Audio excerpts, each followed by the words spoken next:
Hey, five people who are watching this.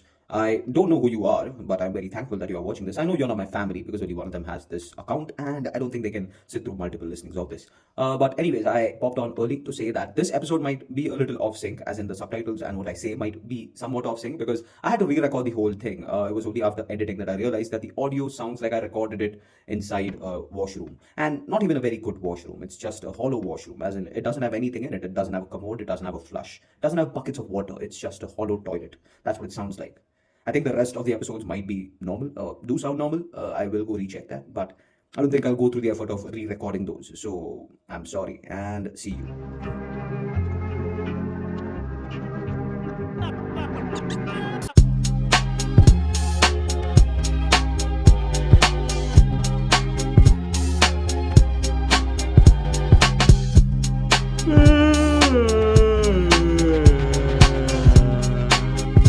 That's that's what's missing from podcasting or the audio world in general, just like loud yawns right into the mic to start things off, which is what I plan to bring to this platform. And it reminds me, I mean, it doesn't remind me, but it's a thought that crossed my mind as I was expanding the horizons of my mouth into the mic, that I was in the fourth grade when 2611 happened, so I was a small baby. I mean, I was not a baby, but I was pretty small. And it was a completely different world back then. But, anyways, we were given a holiday because we were in Pune, and Pune was still considered to be an at risk target back then, since it was the only place capable of sending a military response in a 300 or 400-kilometer radius, which is hilarious when you actually think about all the cities that fall within that 300 or 400-kilometer radius. So, Friday we go home, and Saturday, Sunday we stay there because we were raised by normal people and not Charte Coaching Institute psychopaths.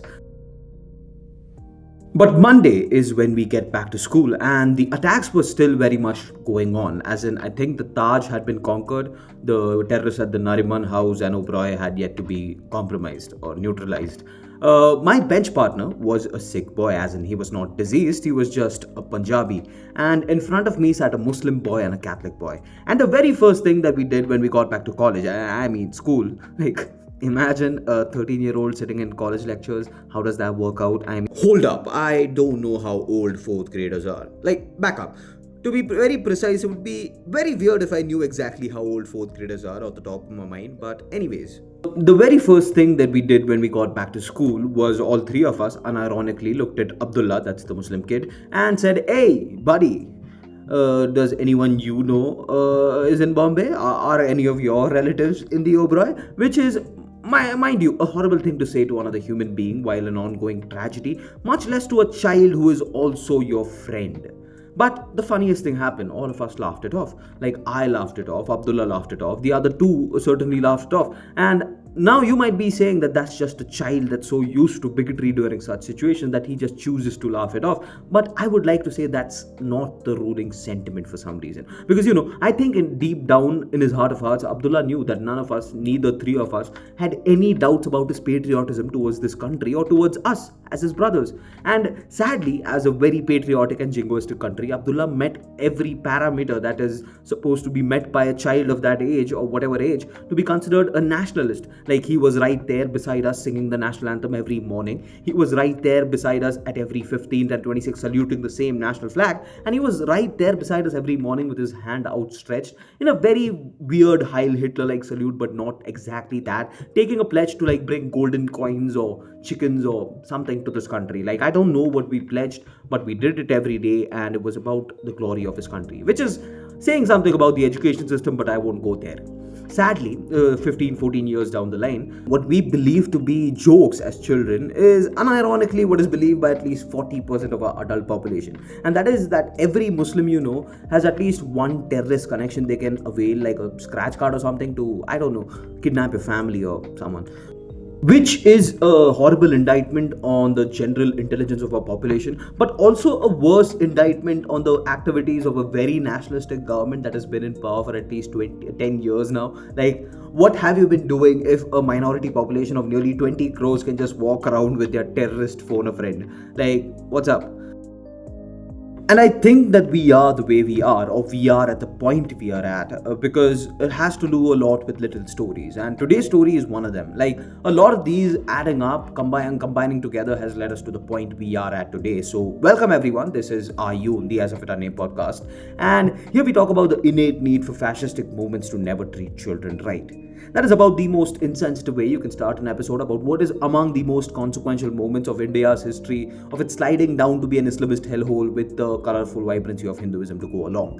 This is also the best way to make sure that if you ever get monetized, you let YouTube know you do not want it to be that way. You are here to fight capitalism, you are here to stick it to the man. Please give me money. Now, I am generally a huge fan of children dying, but solely in movies and TV shows. Like, a child dying on screen, just the absolute best thing caught on camera. I don't know why I'm so sensitized to like real children being harmed. Like, mom always said that violent TV shows and movies were supposed to help with that. But dad jokes and bad jokes aside, today I want to talk about a man who lost his own life along with the life of his two young sons, all because he had people to feed and a God to praise. Which is slightly understating what Graham Staines did with his life, but that is why I intend to keep babbling for at least 20 minutes about this man. But before that, we need to get over the history of leprosy, also known as Hansen's disease or Kushta Rog and Kushta Rogam in most Indian languages, is among the most oldest traceable and contagious illnesses known to man. And it was traceable because what it does to the human body is simply not something you can look away from. Also known as the eating disease, because that's what happens to your body, as in your flesh gets eaten away. It's caused by the bacteria Mycobacterium leprae, and it can take away your respiratory tract, your nervous system, your eyesight, like anything that's worth anything. Leprosy will try to take it from you.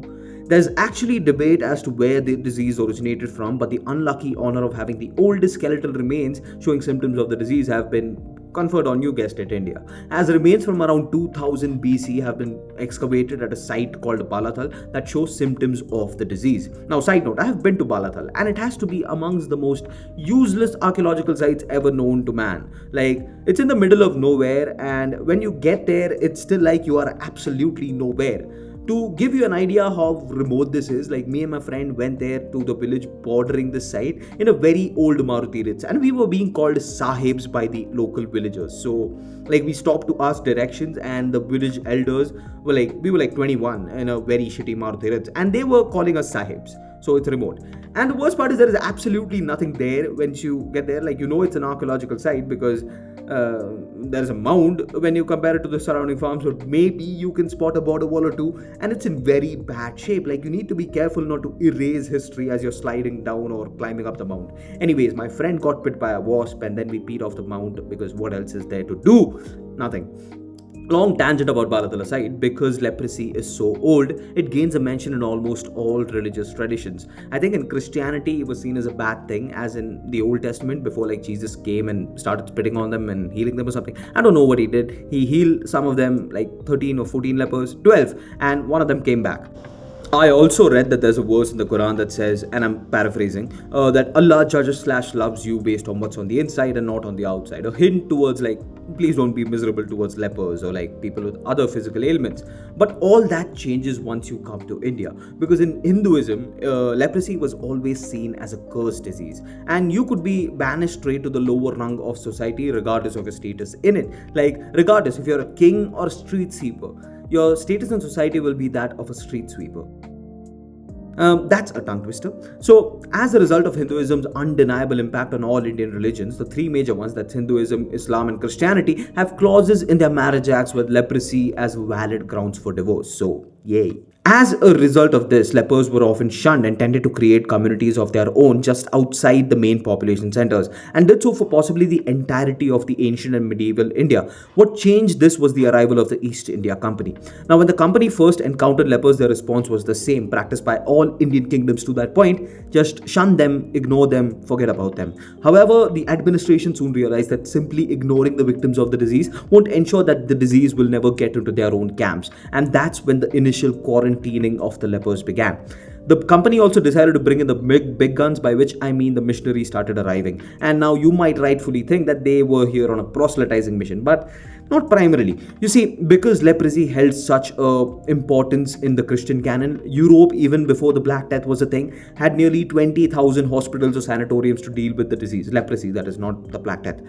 So it was not that they were motivated by benevolence to rid the subcontinent of the disease, because they had the means to do so, but were just happy following the local customs that they knew were of no help. It was only after their own started to have their flesh rot off their body did they think that it's finally time to take some action. So this was the early history of how missionaries arrived in India, and since then they have branched off into the medical field, education, orphanages, and so on. Now, in today's India, it would be very tough to convince someone in Saffron that English missionaries were simply not interested in proselytizing because they weren't Catholics. And this is something, an attitude that is unfortunately also projected onto missionary run schools in the modern day, which is the greatest load of BS known to man. Because I spent my whole life, or at least my educational life, and as a Catholic boy in convent schools across India, and I came out to be a very staunch atheist. Like, it's unreal how less they care about bringing in anyone else to their field. On a personal note, some of them, the high end ones, the posh ones, also look down on non Catholics, which is a very bad thing to do, no doubt. But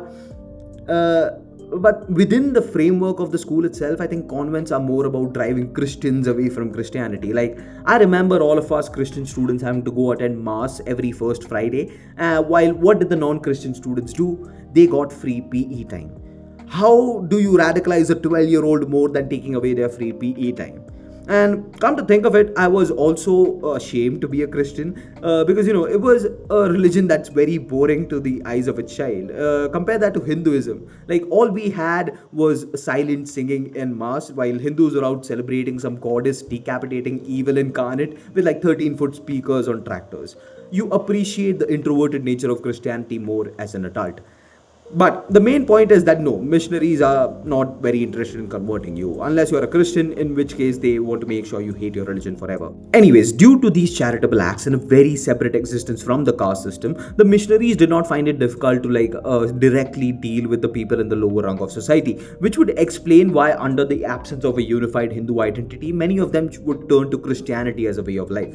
Now, this work done by the missionaries was kept on going long after the British left, and in the post-colonial era, a lot of this was done by the youths coming from the West who came to India and other countries in the global South, usually associating themselves with the church. This was also the peak of the Find Yourself in India movement that was headed by the hippies in the 60s and 70s. And now, while hippies, the people who wanted a united world all singing together in circles or something, came here expecting a mountain trip, like an actual trip, missionaries were the ones who set about conducting education drives, medical campaigns, sanitation campaigns, and all the good work that comes along. Ironic. A lot of these missions were aimed at the eastern sections of India, particularly one of the last states to be bought under British fold, Odisha.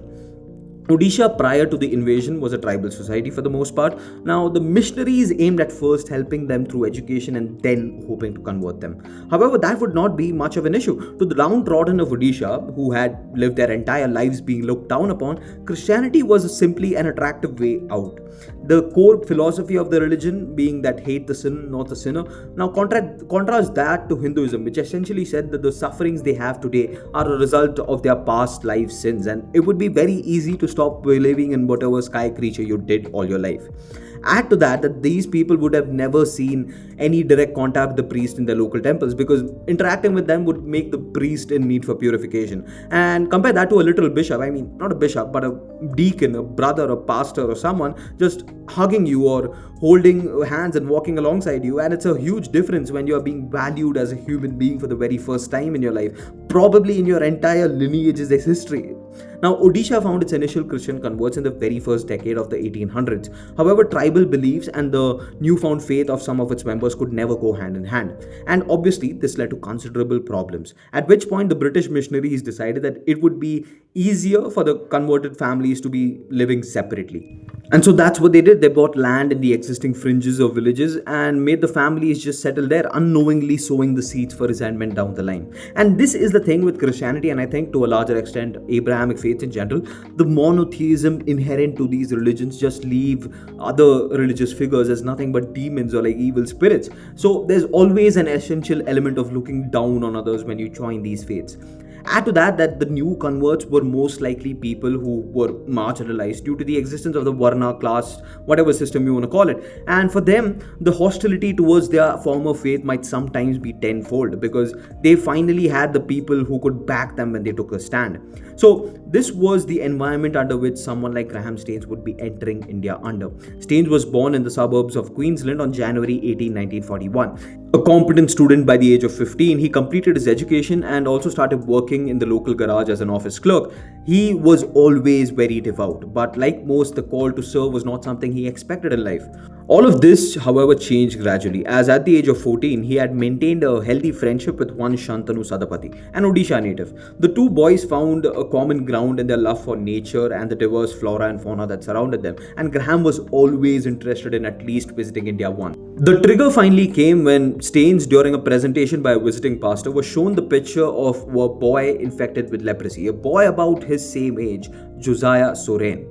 So in 1965, Staines made his way to India working under the Evangelical Missionary Society of Mayurbhanj. The organization had already been working in Odisha for a long time, and Staines figured out the ropes pretty quick.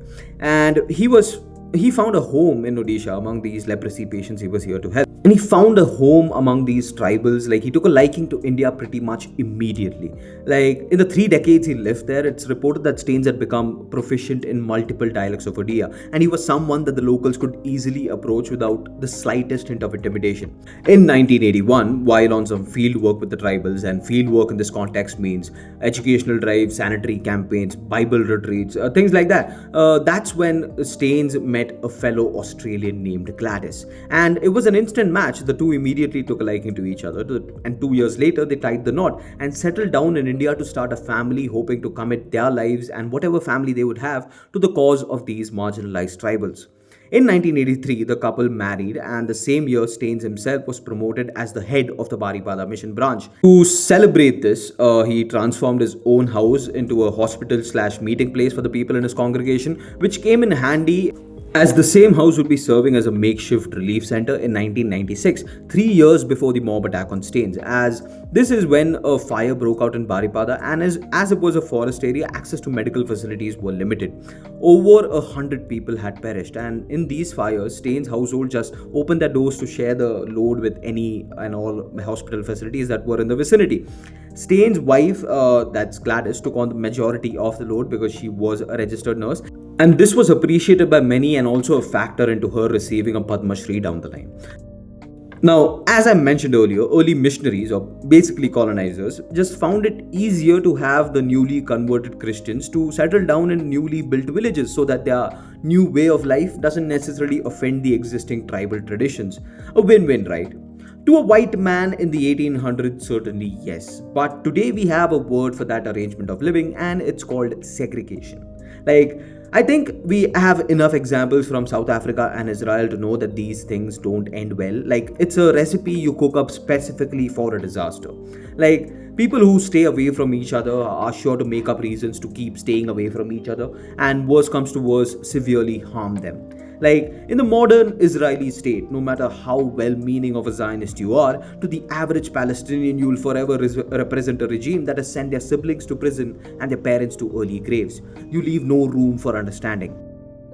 The same discontent had been growing among the people of Odisha towards their former comrades in faith, who were once backed by a colonial power, mind you. And there were few moments in India other than the late 90s where this type of resentment had fertile grounds to break into hideous violence. But that half of the story will be in part 2, which I have to yet record. And it's kind of traumatic, so I don't want to really record it.